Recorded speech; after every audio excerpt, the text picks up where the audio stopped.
Welcome to Camixel Technology YouTube channel, and in this video the part 2 for Ursa Cine 12K LF. If you're not seen the part 1, I'll put the link in the description as well. And in this video we'll be seeing what this camera packs, what this camera holds. So let's get into the video.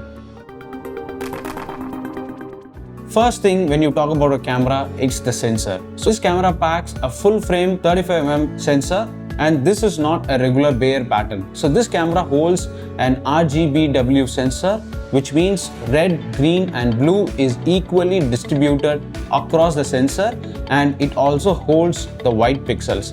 Before, in Bayer pattern there will be a lot of green pixels, but in this sensor RGBW is equally distributed and there are a lot of white pixels, which makes this camera to hold a huge amount of dynamic range. So this camera packs a 16 stops of dynamic range. That is very huge in digital film, which can shoot in 12K RAW.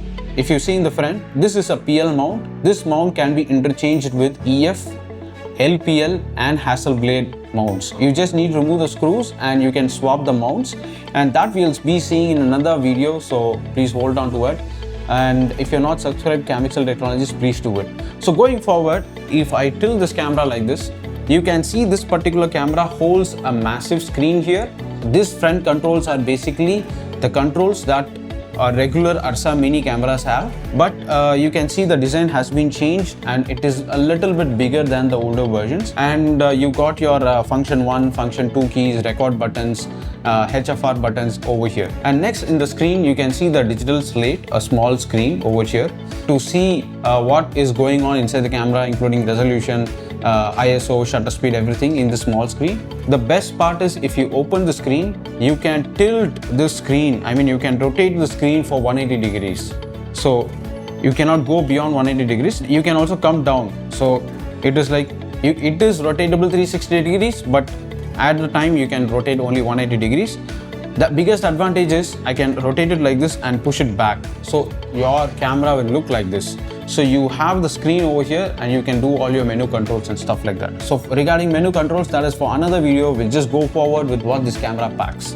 So when I shift it to the back side, it holds 2 SDI output, 1 reference input and 10 gig Ethernet. It also holds a traditional power connector, which we call it as a limo connector, and you have an USB-C in the top for recording in external disk as well. At the last, you have a small headphone jack for monitoring purpose, and you have 2 XLRs in the top.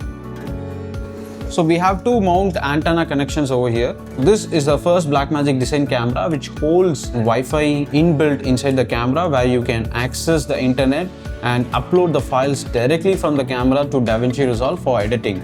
So this makes life a lot more easier. You can edit while shooting itself.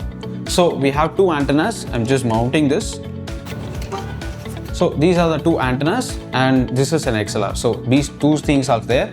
And if you rotate the camera this side, so this is an interesting part. We have 2 USB-Cs over here to give the signals of the camera. This USBs you can connect it to any of the monitor which can see a USB signal or a DP port. And if that monitor supports a touchscreen, you can get all the menu controls in that monitor. So in the spot, let's say you're having a touchscreen USB-C monitor and you want to do all the settings in that monitor, that is a possibility. And we also have Pixec monitor for controlling. You can get all the menu functions in that monitor as well. And if you see here, we have an assist station. Whatever you get on the main screen, you get here. You can do your menu controls and everything. Plus you also get an advantage for lens control as well. So that we'll see in the next video. That is about it, and that is how it looks from the outside. And one last thing is you have 2 limo connectors over here, and that is basically for controlling your lens remotely. Let's say if you put this camera in a crane and the DOP wants to control the focus system, so this connectors will help them. So this is the end of part 2, and we will be coming back with the part 3 and 4 videos about Ursa Cine 12K. So stay tuned, and if you're not subscribed Camixel Technologies, please go forward and do it. Thank you.